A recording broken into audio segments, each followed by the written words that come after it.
자, 반갑습니다. 배즈컬리입니다. 오늘이 며칠입니까? 22년 12월 25일 크리스마스입니다. 자, 크리스마스 기분도 낼 겸 해서 BGM도 한번 넣어봤고요. 역시나 크리스마스 이브, 크리스마스 해가지고 이틀 동안 집 밖으로 나가지 않은 배즈컬리입니다. 저 같은 경우에 나갈 일이 없죠. 그래서 그런 김에 이제 유튜브 새로운 컨텐츠를 하나 기획을 해봤는데요. 코인 파헤치기 시리즈 해가지고 코인마다 다 이야기가 있거든요. 그 이야기들을 들려주는 시리즈를 한번 해보는 것도 나쁘지 않겠다라는 생각이 들었습니다. 제가 이제 17년도 12월부터 코인을 했기 때문에 막 엄청나게 오래된 것도 아니지만 그렇다고 해서 적게 된 것도 아니에요. 경력이 은근히 알고 있는 이야기들이 많습니다. 그런 이야기들을 여러분들한테 들려주는 시간을 갖도록 하겠습니다. 자, 그리고 첫 번째 이야기 비트코인 캐시 되겠습니다. 부제 비트코인 캐시는 어쩌다가 몰락했을까? 자, 바로 들어가 보겠습니다. 자, 비트코인 캐시는 비트코인 하드포크로 인해서 태어났다. 언제? 17년 8월 1일에 이 당시에 이제 비트코인 캐시가 태어나 버렸습니다.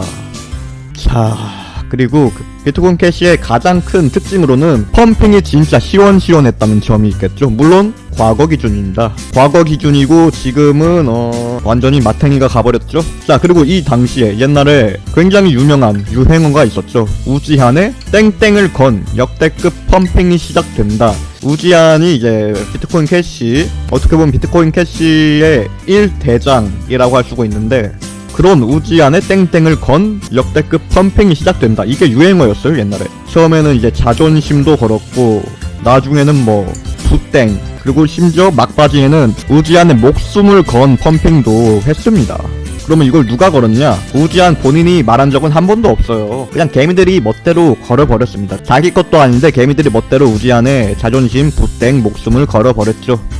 자, 그러면 우리가 우지한이 어떻게 생겼는지를 안 볼 수가 없겠죠. 이게 우지한입니다. 사실 이름에서 나오는 포스와는 다르게 굉장히 순박하게 생긴 중국의 시골 청년입니다. 그쵸? 중국의 시골 청년이다. 그런데 이런 시골 청년을 상대로 우리 한국 개미들이 멋대로 우지한의 부땡과 목숨까지도 걸어버렸다는 사실, 참 제가 대신 죄송하다는 말씀을 드리고 싶고요. 자, 어쨌든 간에 지금은 이제 코인 시장에서 부대장이라고 하면은 이더리움밖에 떠오르지 않죠. 하지만 옛날에는 이더리움과 더불어 BK까지도 코인 시장에서 부대장으로 인정을 해주는 분위기였습니다. 그쵸? 시총으로만 보면은 사실 리플이 비트코인 캐시보다도 더 우위에 있었지만 리플은 부대장으로 쳐주는 분위기는 아니었어요. 그냥 따로 노는 깍두기 같은 존재였고요. 사실 리플 같은 경우에는 지금도 깍두기죠.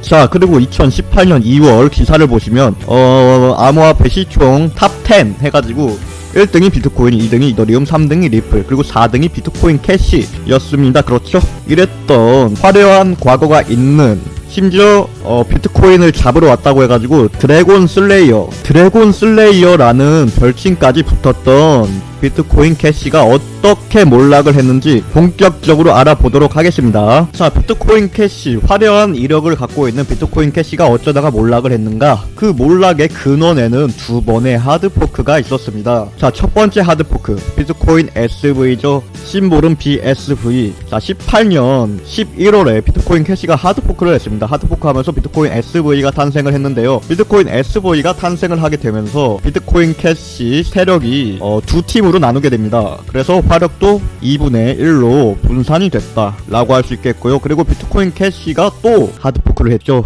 BSV를 탄생시킨 후 2년이 지난 20년 11월에 또다시 두 번째 하드포크를 했습니다. 비트코인 캐시 ABC라는 이름으로 하드포크를 했었고, 그 이후에 리브랜딩을 하고 이 캐시로 개명을 했죠. 리브랜딩을 했습니다. 자, 그래서 두 팀으로 나뉘었던 비트코인 캐시 팀이 이제는 세 팀으로 나뉘게 됐어요. 그리고 역시나 화력도 3분의 1로 더 약해졌다. 자, 얘네들 같은 경우에는 맨날 자기들끼리 싸웁니다. 맨날 자기들끼리 싸워요. 싸우는 과정에서 이런 하드포크를 진행을 한 거고요. 자기들끼리 사실 똘똘 뭉쳐가지고 힘을 합친 시절에도 이더리움 하나를 감당해내지 못했는데 자기들끼리 3파전을 벌이고 있으니까 오르겠습니까? 안 오르겠습니까? 이제는 이더리움은커녕 이더리움 클래식한테도 발린다는 거죠. 지금은 이더리움 클래식보다도 시총이 낮습니다, 얘네들이. 비트코인 캐시도 마찬가지고요. 그죠? 자, 근데 사실 그럼 비트코인 캐시 세력은 돈을 어떻게 버냐라고 생각이 들 수도 있는데, 비트코인 SV 이것도 처음에 나왔을 때 엄청나게 펌핑을 했습니다. 그리고 이캐시 같은 경우에도 작년 21년 대불장에서 엄청나게 펌핑을 했었죠. 그렇기 때문에 비트코인 캐시의 세력이 BSV와 이캐시로 넘어가면서 여기에서 이미 엄청나게 해먹었다는 거죠.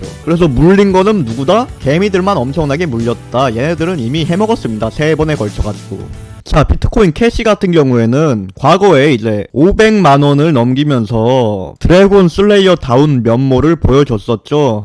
하지만 이때 하드포크를 했습니다. 하드포크 한 게 뭐다? BSV다. 자, 그리고 BSV 같은 경우에도 상장을 하고 횡보 좀 하다가 저점을 찍고 엄청나게 올렸습니다. 이때도 엄청나게 올리고, 그래서 세력들이 이런 과정 속에서 많이 털어먹었다는 거죠. 그쵸?